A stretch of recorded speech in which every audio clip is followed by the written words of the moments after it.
Salut tout le monde, aujourd'hui on se retrouve pour une petite vidéo on va dire de comparaison et de présentation sur tout simplement les deux nouvelles consoles qui vont sortir à la fin de l'année. Donc il y a beaucoup de débats entre la Xbox One et la PS4. Justement, moi je vais essayer de trouver les caractéristiques qui différencient les deux, quels sont les avantages de l'une et quels sont les avantages de l'autre. Sachant que c'est vrai que jusqu'à maintenant, on va dire que les consoles peuvent être modifiées à tout moment. Comme le débat qu'il y a eu à peu de temps de la Xbox One par rapport aux jeux d'occasion et par rapport au live qui n'est plus obligatoire, enfin, la connexion internet n'est plus obligatoire de toutes les 24 heures, que les jeux d'occasion, on va dire, ça va être que comme la Xbox 360. Mais bon, là, on va partir directement sur la PS4. On va parler donc des caractéristiques techniques de chacune des consoles. Donc là, je vais commencer par la PS4, sachant que les deux consoles n'ont pas beaucoup, on va dire, de différence. Donc les deux consoles ont une carte graphique assez puissante. Donc une de la marque, donc la PS4 de la marque AMD Radeon. Donc je sais pas si je le dis bien, mais enfin voilà. La Xbox, donc c'est par rapport à DirectX 11. Déjà là, il y a quelques points pour la PS4, parce que AMD c'est quelque chose qui est quand même assez balèze, qui se trouve sur tous les PC, pratiquement sur tous les PC assez performants. Ensuite, on va passer, on va dire, à la puissance des processeurs, sachant qu'il y a 8 cœurs dans les deux. Dans les deux, il y a 8 cœurs. Donc, on va dire que c'est égal. Ensuite, toutes les deux ont un disque dur de 500 Go. Donc, jusqu'à maintenant, pas de grosse différence. Les deux ont un USB 3.0, donc plus rapide que le traditionnel. Après, on va dire que la mémoire vive de la PS4, on va dire qu'elle est en avant. Parce que c'est vrai que la PS4 a une mémoire vive de DDR5 8 Go, alors que la Xbox One c'est une DDR3 8 Go. Donc là déjà la PS4 gagne encore quelques points vis-à-vis des caractéristiques techniques. Parce que voilà, c'est quand même ce qui fait tourner la machine, voilà. Et beaucoup plus puissante. Ensuite, l'avantage, on va dire, de la PS4 est aussi le Bluetooth. Le Bluetooth que la Xbox One n'a pas. Les deux, toutes les deux ont le Wi-Fi, ce qui est, on va dire, ce qui paraît logique de nos jours. Donc ensuite, passons aux caméras. Donc, caméra pour la PS4 et Kinect vis-à-vis de la Xbox. Donc le Kinect de la Xbox est en HD 1080p. Et la caméra de la PS4 est en 1280 x 800 pixels. Donc on peut pas appeler ça vraiment de l'HD HD. Enfin, on va dire, c'est un minimum de l'HD. Donc là, la Xbox One prend des points vis-à-vis du Kinect. Après, on va dire les côtés fonctionnels des deux consoles. Donc après, toutes les deux, on peut partager directement une partie du gameplay sur Facebook via leur envoi de chaîne. Donc là, j'ai pas du tout leur nom en tête, je préfère pas dire de bêtises. Toutes les deux ont un lecteur Blu-ray. Donc pour les joueurs de PS3, on va dire qu'ils étaient habitués, donc c'est normal, enfin c'est logique pour eux. Nous, pour les joueurs de Xbox, c'est une nouveauté. Est-ce que ça va apporter un plus? Est-ce que ça va attirer plus de gens vers la Xbox? Je sais pas. Moi perso, ça va pas changer, ça va pas trop changer ma vie vu que maintenant je me suis habitué à ça. Donc pardon. Les conversations vis-à-vis de Skype sur la Xbox One. Donc vous jouez, vous avez la connexion avec Skype. Donc je préfère pas dire de bêtises, mais vis-à-vis de la PS4 et toutes les recherches que j'ai fait, ils en parlent pas. Donc c'est vrai que sur ça, je préfère ne rien dire, mais c'est vrai que j'ai rien trouvé jusqu'à maintenant. Donc vis-à-vis de la Xbox, après vous avez un tas, on va dire, vous avez un tas de petits gadgets comme La télé, donc dès que vous démarrez la console, votre télé peut s'allumer directement. On va dire que c'est un petit plus, mais bon, c'est un voilà, gadget. Ensuite, vis-à-vis d'avoir directement les chaînes sur la Xbox, donc ça, ils en ont parlé à la découverte découverte, au lancement de la Xbox One. Donc savoir si ça va être directement disponible en France, je ne saurais pas vous le dire non plus. Sachant que il faut juste un câble HDMI branché au décodeur ou à la box ou à ce qui vous sert de modem. Donc pour recevoir les chaînes sur la Xbox. Après question, sur Xbox il y a plusieurs trucs, mais bon après je pense que vous les connaissez. Le fait il y a tellement de petits gadgets que là on perdrait trop de temps à les numéroter un par un. Surtout que voilà, une console pour moi c'est une console de jeu, elle est là, elle est pour se divertir. Oui, c'est sûr d'avoir Skype en plus, c'est cool, mais je vois pas l'utilité, je m'en servirais pas moi perso en train de jouer. Après les fonctionnalités de la PS4, donc pareil, vous pouvez envoyer des gameplays.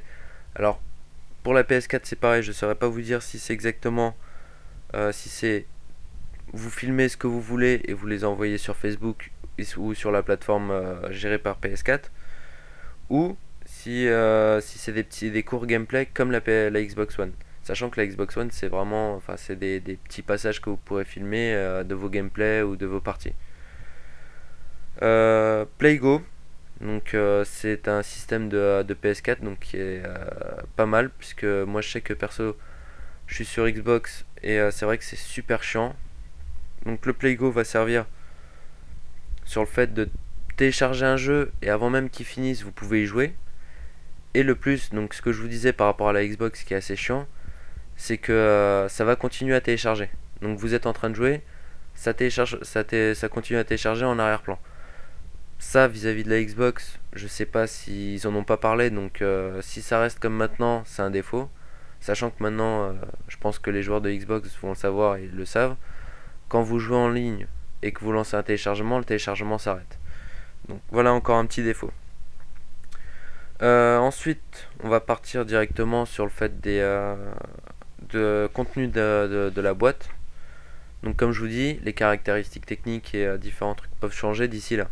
Sachant qu'elle sort à la fin de l'année, donc il y a encore un peu le temps. Donc on va partir sur la Xbox. Donc le contenu de la boîte de Xbox, donc logiquement il y a la console, le Kinect, une manette, un câble HDMI et 14 jours d'essai du Xbox Live. C'est ridicule on va dire, parce qu'ils auraient pu au moins mettre un mois. Donc c'est assez léger on va dire. Le contenu de la boîte de la PS4, donc ce qui est logique, console, manette, le casque, un casque avec un micro, donc en mono, un câble HDMI et un câble USB. Donc sachant que là, question matérielle, oui on va dire matériel ou accessoire, sur les deux consoles, un comparatif sur les deux consoles de mon point de vue, c'est sûr que la PS4 remporte encore un point. Pourquoi? Parce que celle-là propose un casque, aussi le fait de l'USB, un câble USB, peut-être pour brancher la manette, pour la recharger ou aux caisses, mais voilà, il y a un accessoire en plus. Le casque aussi, sachant que la Xbox n'a pas dévoilé qu'il y aurait un casque. Le fait aussi que Xbox oblige, on va dire, les consommateurs à prendre la console avec le Kinect, c'est énorme, sachant que le prix des deux consoles joue énormément sur l'achat. La PS4 est à 399 € et la Xbox One à 499 €. Moi personnellement, vis-à-vis des deux caractéristiques, même si je suis plus tourné vers la Xbox, en regardant les caractéristiques techniques et les possibilités de la console et la puissance de la console, moi personnellement je pense que je me tournerai plus, et on va dire consommateur en général et consommateur assez logique, je pense qu'on va plus se tourner vers la PS4. Sachant que voilà, vous n'avez pas besoin d'avoir le Kinect en plus. Donc voilà, si vous voulez pas jouer au Kinect, si vous n'avez pas d'espace pour le Kinect, sachant que l'espace du Kinect est super réduit, sur la 360, c'est vrai que tout le monde n'a pas besoin d'avoir le Kinect. Pour la PS4, vous avez le strict minimum, donc un casque, une manette. Voilà, on va dire c'est le minimum. En plus de ça, elle est moins chère de 100 euros. Donc là, moi je dirais que c'est un point positif pour la PS4 et un point négatif pour la Xbox. Puisque voilà, s'ils mettraient la Xbox One à 399 euros sans le Kinect, moi je prendrais la Xbox One à 399 euros sans le Kinect. Ce qui est logique. Ensuite, on va parler pardon. On va parler un peu des avantages et des inconvénients des deux consoles aussi. Donc vis-à-vis de la Xbox One, ce que je viens de vous dire, donc le prix, donc on va dire 499 euros pour la console de même caractéristiques techniques, pratiquement même légèrement en dessous de la PS4. C'est sûr que le Kinect en vaut, c'est une révolution, mais voilà, vous avez quand même les 500 euros à débourser. Les accessoires dans la boîte, tout simplement, ils n'ont pas annoncé de casque. On va dire, c'est assez léger. Après les avantages du Xbox One, pardon, excusez-moi. Donc les avantages de la Xbox One, le Kinect. C'est vrai que question graphique, enfin question qualité de la caméra, énorme. Vis-à-vis de tout ce que vous pouvez faire avec le Kinect, c'est énorme, c'est sûr. Mais après, est-ce qu'on sera pas restreint vis-à-vis de la place comme le Kinect de la 360. Ensuite, le réseau qui est très important. Sur la Xbox, c'est vrai que c'est un réseau déjà payant et que tous les joueurs de Xbox 360 pourront vous le dire. C'est un réseau que par rapport à la PS4, c'est vrai qu'il y a beaucoup de débats là-dessus, mais qui est beaucoup plus stable et on va dire plus fiable, on va dire, ouais. Plus fiable, puisque depuis que j'ai la console, moi personnellement, j'ai eu deux gros bugs, alors que sur la PS3 j'ai eu des ententes comme quoi il y avait beaucoup de problèmes avec des mises à jour hackées, enfin voilà. Mais bon, là on n'en est pas là, on est sur la présentation des deux consoles. Ensuite, sur les avantages de la PS4, donc c'est sûr que la console est plus puissante. Donc comme je vous disais, elle est légèrement plus puissante, mais elle est plus puissante quand même.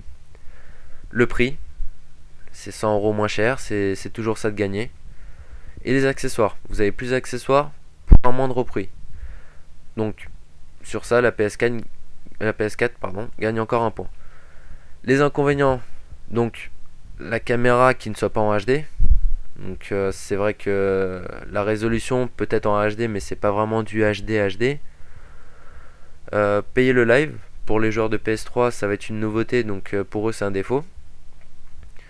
Sachant qu'en plus le live de la PS4 n'est pas, enfin pour l'instant n'est pas le top, donc le temps que tout se mette en place, que les abonnements rentrent, commercialiser tout ça, je pense qu'il faudra un petit temps quand même d'adaptation à la PS4 pour que le live soit opérationnel et qu'il n'y ait pas de problème.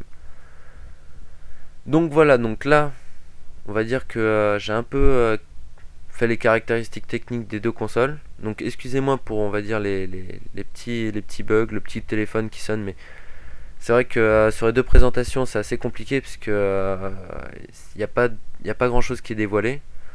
J'ai fait, on va dire, une liste de chaque console qui est en face de moi, donc c'est vrai que c'est assez compliqué. Donc là, moi personnellement, donnez-moi votre avis, puisque c'est vrai qu'il y a beaucoup de débats là-dessus, sachant que la Xbox au début avait dit que les jeux d'occasion vont être un peu, on va dire, un peu bannis, entre guillemets. Ça va être assez compliqué d'avoir des jeux d'occasion, sachant qu'elle avait dit aussi qu'il faudrait se connecter toutes les 24 heures pour mettre sa console à jour. Donc moi dès ce jour-là, franchement j'ai laissé tomber, je me suis dit je vais partir sur la PS4. Mais là, avec le retournement de situation, peut-être qu'ils vont pousser les choses un peu plus loin.